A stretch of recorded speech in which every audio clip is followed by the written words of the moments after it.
بسم الله الرحمن الرحيم. الحمد لله رب العالمين وبه نستعين ولا عاقبة للمتقين ولا عدوان إلا على الظالمين. اللهم صل على سيدنا وحبيبنا وشفيعنا محمد وعلى آله وصحبه وسلم وبارك. اللهم فقه في الدين وعلم التأويل واجعلنا على صراطك المستقيم.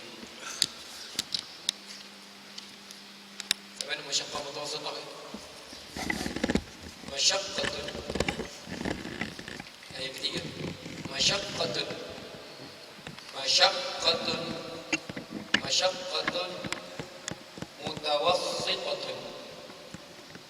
Masyaqqatun mutawassithatun. Mutawassithah, pertengahan dari mutawassithah. Masyaqqatun mutawassithatun. Baina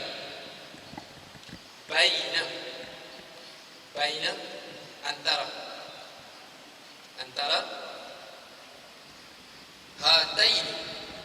hataini kedua-dua ini hataini kedua-dua ini al-martabataini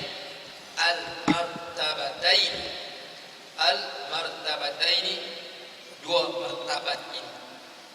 martabat ini martabat pertama, dua martabat ini ada balik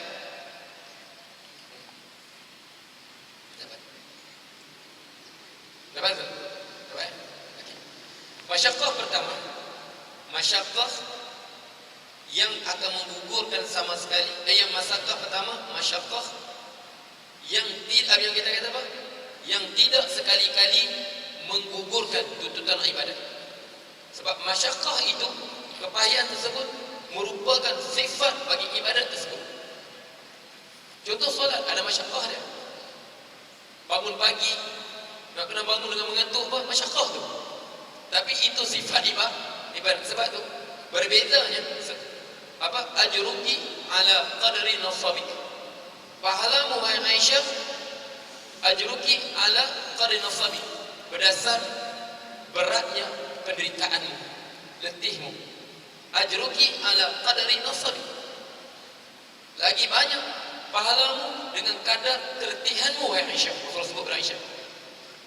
Sebab tu paling afdal solat subuh. Sebab solat subuh, sebab itulah paling berat.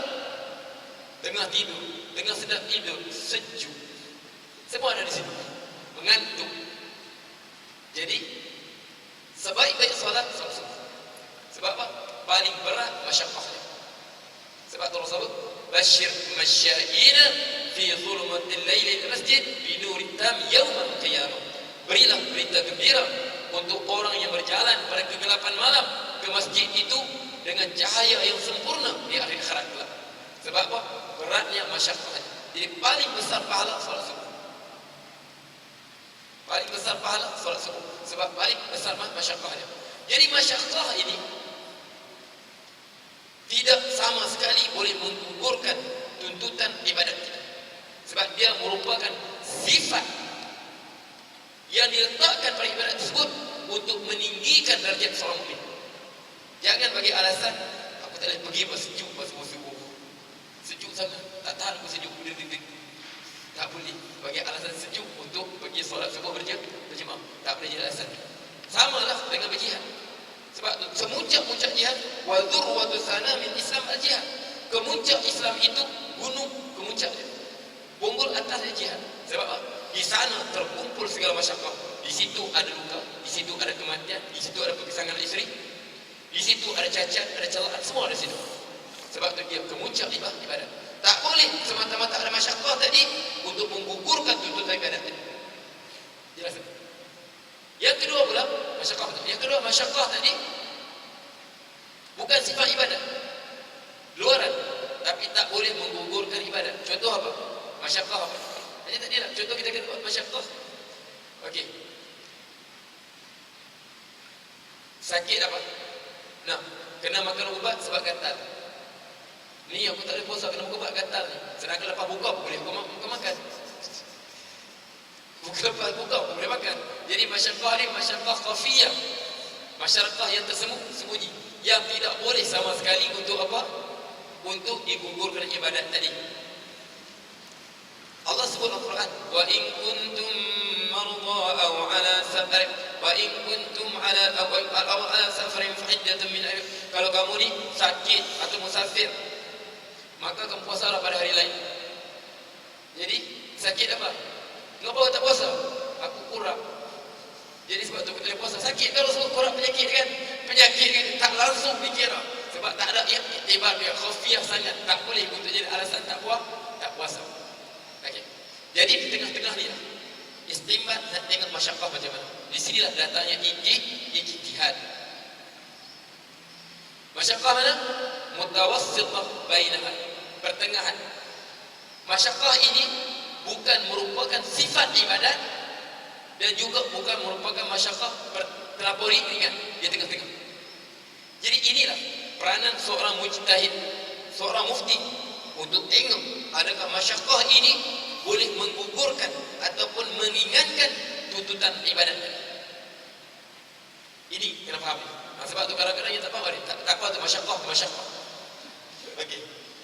Yang paling celakanya, kita maaf, paling celakanya bagi fatwa kita sekarang masyaqqah. Sebab tu dalam keadaan sekarang darurat, kita boleh tu ambil riba untuk buat apa? Pinjam beli kereta. Sebab kita perlu beli kereta, pinjam biar pada riba. Ini paling sial fatwa ni. Sebab apa? Dia nak bagi semua umat Islam Allah bermusuh semua. Sebab makan riba Allah sebut, fa in lam yantahu fa'danu biharbin min Allah wa rasulih. Mereka tak berhenti pergi secara perang kepada Allah dan Rasulnya. Tiba-tiba apa? Tak boleh. Kita sekarang masyaqqah sebab kita dalam keadaan tekan semua. Jadi boleh buat riba untuk apa? Sebab tak belajar benda. Sebab tu pentingnya ilmu. Man yuridillahu bi khairan yufaqqihhu fid din. Siapa yang Allah hendak kepada yang kebaikan, Allah berikan faham urusan agama. Masyaqqah macam mana dikira? Ini datangnya peranan mufti untuk berijtihad. Mujtahid untuk berijtihad. Jadi apa? Qala Izzuddin, maka telah berkata Izzuddin. Siapa Izzuddin? Izzuddin Ibn Salam, Sultanul Ulama wa Ulama Sultan. Apa Sultanul Ulama? Dia adalah sultan kepada semua ulama. Bes hebatnya dia. Dia kata dia wa ulama sultan. Maknanya dia antara ulama yang sultan dengar kata mereka. Waktu zaman dia dibukanya, kalahnya Tatar dalam peperangan Ainul Jalut zaman dia. Dia waktu itu dialah alim pada zaman Saifuddin Qutuz dalam peperangan Ainul Jalut. Suatu Tatar, sebab itu dia kata antara peperangan yang besar dalam Islam Qadisiyah, peperangan Ainul Jalut.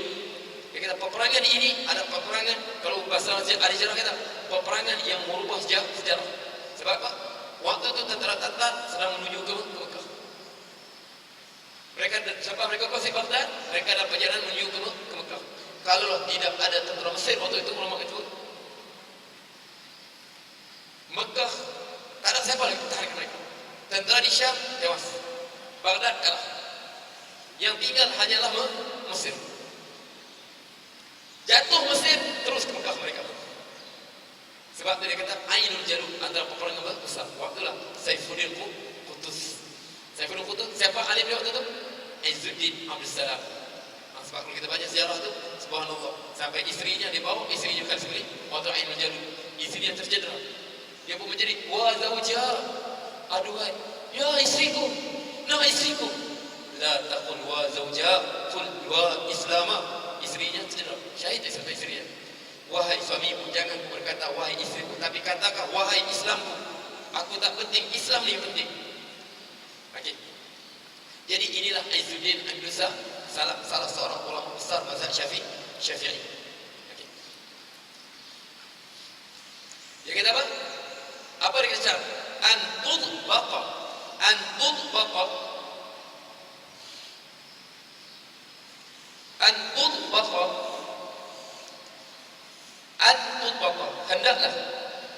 hendaklah tudbaqa diikat tudbaqa dijadikan kaidah. Tubata dijadikan kaedah ataupun diikat. Masyaqqatu, masyaqqah kepayahan. Kulli setiap, kulli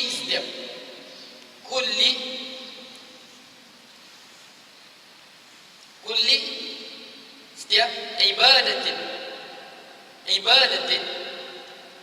setiap ibadat biadna,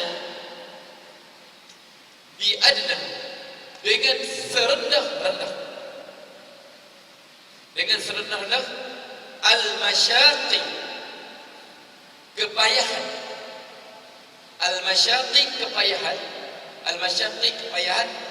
al-mu'tabarati yang diiktibarkan oleh syarak, fi pada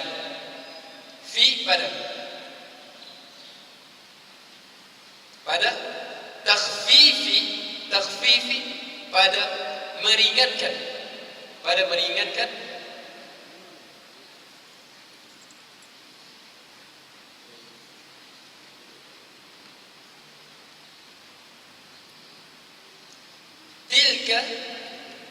tilka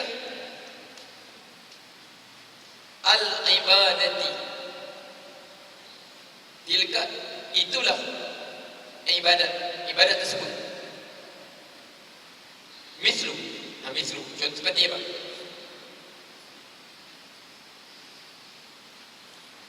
Seperti okey. Dapat ya?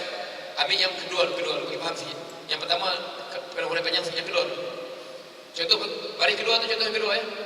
Tinggal lu yang pertama, baris kedua faham? Masyaqqatu ibadatul mahdhurat. Nampak ya? Masyaqqatu. Nampak tu? Okey. Yang kedua. Yang pertama kena boleh panjang sikit, yang kedua. Masyaqqatu seperti apa? Masyaqqatu seperti masyaqqah, kepayahan. Ibah dibenarkan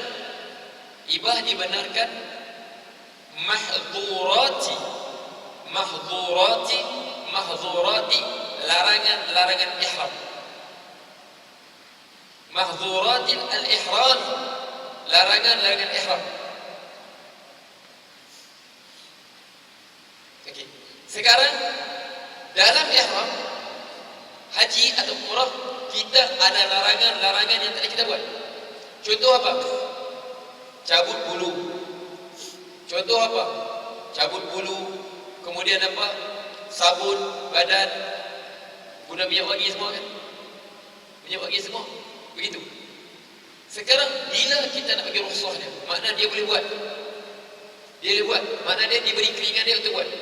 Kita nak nilai mana? Macam mana kita nak nilai keringanan untuk bagi dia boleh buat? Apa yang berlaku masyaqqah macam mana? Contoh dia kita sebut Pak. Kita kadarkan Ka'an seperti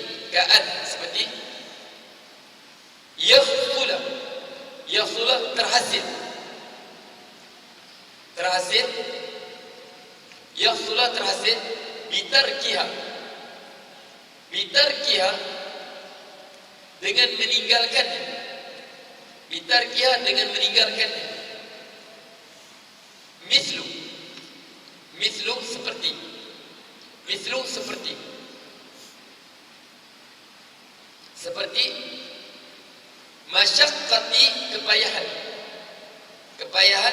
masyaqqati kepayahan al-qumali kutu, kepayahan terlalu banyak kutu. Al-waridi yang datang padanya, maka datang pada hadis, datang dalam hadis fihi padanya ar-rukhsatu keringanan, rukhsah. Fihi ar-rukhsatu, padanya keringanan. Jadi antara larangan ihram ini, kita tak boleh mencabut, potong rambut, cukur rambut, hilang bulu. Tapi suatu tu Rasulullah sallallahu alaihi wasallam datang seorang lelaki Nampak apa? Nampak dia kutu sampai keluar di nampak kepala dia. Jadi Rasulullah kata, apa sampai begini? Dia nak cukur rambut lakukan ihram, menggaru terus kan. Jadi Rasulullah benarkan dia cukur rambut. Sebab apa? Banyak kutu sangat. Sedangkan itu dilarang.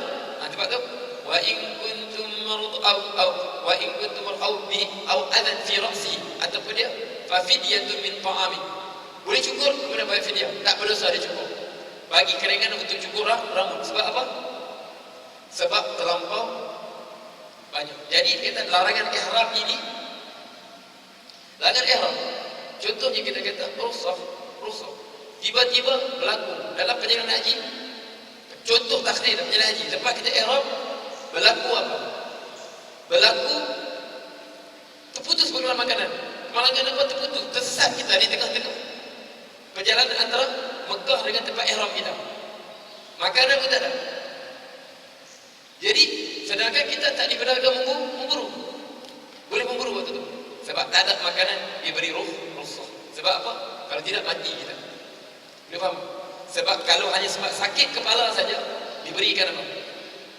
Diberikan untuk apa? Cukur rambut dia. Sedangkan cukur rambut itu dilarang dalam ihram haji. Tambahkan ini. Jadi itu hak terendah. Sedangkan kalau kita lapar, kita tak ada makanan, ada arnab seekor, itu binatang buruan, tak boleh kita pergi buru. Tapi dah tak ada makanan, kita dibenarkan pergi kejar anak ditangkap untuk makan. Boleh faham? Jadi kita ambil datang nas bahawa Rasulullah SAW telah memberi keringanan kepada seorang lelaki untuk cukur rambut dia. Sebab apa? Sebab kita kutu ni gatal, memang gatal, tapi mana dia sepanjang haji garu terus tak. Itu pun Rasulullah suruh benarkan apa? Dia potong rambut dia. Ini dia kata, sebab ini maksud Izzuddin bin Salam. Makna untuk ahli ijtihad mufti ini, dia letak rukhsah ni, dia ambil pertengahan. Apa maksud pertengahan tu? Dengan cara dia cari nas tu, dia letakkan kadar tadi. Sebab benda ini bergantung kepada ijtihad. Sebab tu antara rahmat Allah beri pada umat ni ijtihad. Ijtihad ini sebab tu, tapi dengan syarat dia kan. Bukan kita, taraf kita untuk ijtihad. Makna kita hanya ambil pendapat ijtihad ulama dulu, bukan taraf kita untuk kita berijtihad. Bukan apa, sebab itulah saya sebut itu. Terlajak pandai sekarang, sampai tak perlu lagi kita pegang pada mazhab. Sebab tu Syekh Said Khusri kata, seruan tak bermazhab ni, seruan kepada tidak beragama. Dahsyat dengan perkataan. Dia kata seruan tak faham. Sekarang dia kata dia nak balik Al-Quran Sunnah, dia nak guna kaedah mana? Masalah tadi, dia nak kena kaedah mana untuk faham Al-Quran Sunnah. Jadi ini kaedah dia. Okey, untuk faham masyaqqah dan ijtihad, kita ambil nas ini, ijtihad dengan ini kita jadikan apa? Sebagai peringkat terendah. Kita pergi apa? Beranda araf ya. Ini taraf untuk kita ijtihad. Okey, jadi itu kadarnya. Mana ini peringkat, sebab tu antara rahmat Allah bagi ini, Allah buka, Allah bagi kepada kita para ulama yang berijtihad, dan mereka ini tak berdosa. Sebab tu Allah Rasul sebut apa? Idza ijtahada al-hakim fa asaba falahu ajran. Dia berijtihad dan ijtihad yang tepat dengan hukum Allah, dia dapat 2 pahala. Fa in akhta falahu ajrun. Dia salah berijtihad dia dapat 1. Sebab apa?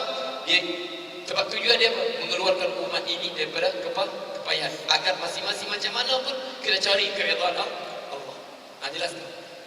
Jadi cukup sekat tu. Aqulu qawli hadha wa astaghfirullah li wa lakum wa billahi tawfiq hidayah. Bismillahirrahmanirrahim. Alhamdulillahi rabbil alamin. Hamdan hamidin, hamdan syakirin, hamdan katsiran. Ya rabbakum sultani. اللهم صل وسلم اللهم الحق حقا وارزقنا اتباعه والباطل باطلا وارزقنا اجتنابه ولا تجعل ملتبسا علينا فرض المتقين اماما. اللهم فقهنا في الدين وعلم التأويل واجعلنا على الصراط المستقيم. ربنا آتنا في الدنيا حسنة وفي الآخرة حسنة وقنا عذاب النار. وصلى الله عليه وسلم. الحمد لله رب العالمين.